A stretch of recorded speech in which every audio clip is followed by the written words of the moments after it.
Baik, kita akan masuk ke pembahasan soal nomor 7. Tapi buat anak-anak yang mau melihat soal-soal sebelumnya atau pembahasan soal nomor 1 sampai 6, silahkan bisa dilihat di video sebelumnya atau klik link deskripsi di bawah. Baik, sekarang kita lihat soal nomor 7. Di sini ditampilkan sebuah gelombang stasioner dengan lebar perut 8 cm. Nah, apa artinya lebar perut 8 cm? Ini lebar perut 8 cm ini artinya adalah sudah 4A. Kalau ini adalah 2A, 2 kali amplitudo mula-mula maksudnya, ini adalah 4A. Berarti 2A-nya nanti adalah 4 cm. Baik, kemudian kalau diketahui frekuensinya 4 Hz, maka pasti di sini omeganya adalah 2VF, maka sama dengan 8V dikalikan ya 2V kali 8, dan jarak simpul ke simpul terdekat adalah 3 cm. Jarak simpul X simpul ke simpul itu adalah setengah lambda. Maka nanti lambdanya bisa kita dapat 6 cm. Pertanyaannya, persamaan gelombangnya. Nah, karena ini adalah ujung bebas, maka fungsi X-nya dia akan persamaan cos. Persamaannya kan nanti akan menjadi Y sama dengan 2A cos kx sin omega t. Nah, ini persamaan gelombang ujung bebas. Nah, caranya dilihat dari sini aja. Cos kx. Karena kalau x sama dengan 0, dia nilai cos-nya akan besar. Cos k kali 0 gitu ya. Nilai x-nya akan besar. Nilai cos yang besar itu adalah di sudut 0 derajat dan sudut yang lain. Tetapi di x sama dengan 0 sudah pasti dia akan bisa maksimal ya. Maka simpangannya bisa kita dapatkan 2A, di situ jadi 4 cm. Berarti 4 kosinus K-nya. K sama dengan 2V per lambda. Nah, 2V per 6 berarti sama dengan V per 3. Berarti cos V per 3. X sin omeganya kita sudah dapat tadi. 8 berarti 8 VT. Maka persamaan yang tepat untuk gelombang stasioner yang ada ditampilkan di gambar adalah 4 cos V per 3 sin 8 VT. 4 cos V per 3 sin 8 VT. Maka jawabannya adalah D. Ya, soal berikutnya, soal nomor 8. Kita lihat persamaan gelombangnya 6 cos. Nah, 6 cos berarti kalau ini tadi soal nomor 8 ya. Kalau 6 cos kosinus kx, nah kan ini berarti bentuknya adalah 2a kosinus kx sin omega d. Ya, mungkin ini min sesuatu lah, theta 0 dan seterusnya. Ya, maka nanti persamaan ini merupakan ujung bebas karena cos kx. Jadi jenis pemantul adalah pilihannya di sini pasti ujung bebas ya. Karena nih fungsi cos di x-nya. Kemudian panjang gelombang kita dapat panjang gelombang dari K sama dengan 2V per lambda. Nah, K-nya di sini adalah V per 3 nah ya. Maka kalau kita hitung lambda sama dengan 6. Ini dalam cm ya, cm. Kemudian periodenya kita bisa dapat dari omega sama dengan 2VF atau 2V per periode ya.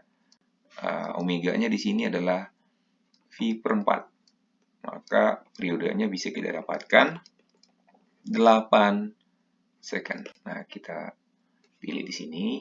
Berarti di panjang gelombangnya adalah 6 cm dan di periodenya adalah 8 second. Lalu amplitudo stasioner pada titik berjarak 2 cm dari titik pemantul berapa? Nah, amplitudo stasioner itu yang ini nih.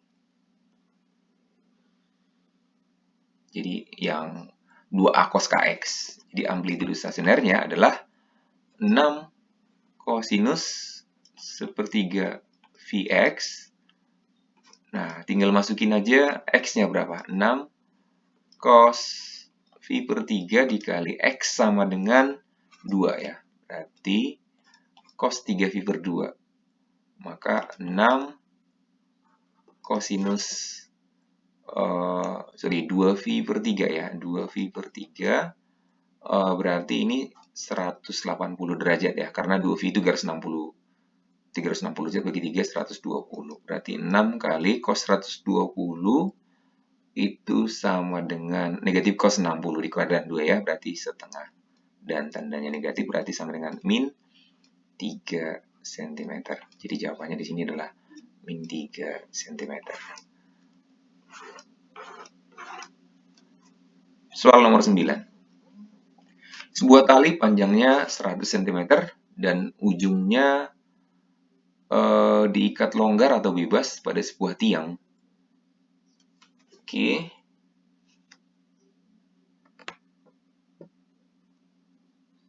Lalu pada jarak tertentu dari B, simpangan getar selalu bernilai 2A, yaitu pada setiap kelipatan setengah panjang gelombang atau A setengah lambda. Apakah itu betul? Pada jarak tertentu dari B, ya B itu adalah ujung bebas, simpangan getar selalu bernilai 2A. Apakah selalu bernilai 2A simpangan getarnya pada setiap kelipatan setengah panjang gelombangnya? Simpangan loh. Nah, ingat, simpangan getar itu akan selalu berubah-ubah di setiap titik. Ya, jadi pada jarak tertentu dari titik B, simpangan getar selalu bernilai 2A. Ini pasti jadi salah. Karena tidak mungkin simpangannya selalu bernilai 2A, karena dia menyimpang terus-menerus ya. Tapi kalau di titik simpul memang simpangannya selalu 0 karena dia tidak pernah naik turun. Tapi kalau di sini, di titik yang lain selain titik simpul, maka dia akan selalu bergetar naik turun, gitu ya. Selalu bergetar naik turun, sehingga ini adalah pernyataan yang salah. Lalu getaran yang merambat dalam tali akan memantul dan gelombang pantul tidak mengalami pembalikan fase. Nah, ini adalah pernyataan yang benar, tidak mengalami pembalikan fase kalau dia ujungnya ujung bebas. Karena dia bisa bebas bergerak naik turun, sehingga tidak perlu dia pembalikan fase. Kemudian pada titik berjarak setengah lambda dari ujung pantul,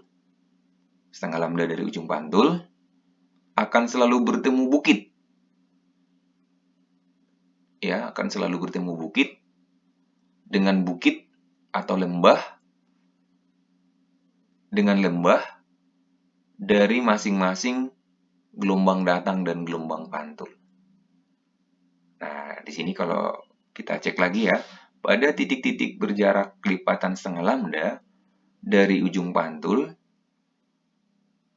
Q gitu ya, akan selalu bertemu bukit dengan bukit ya. Atau lembah dengan lembah dari masing-masing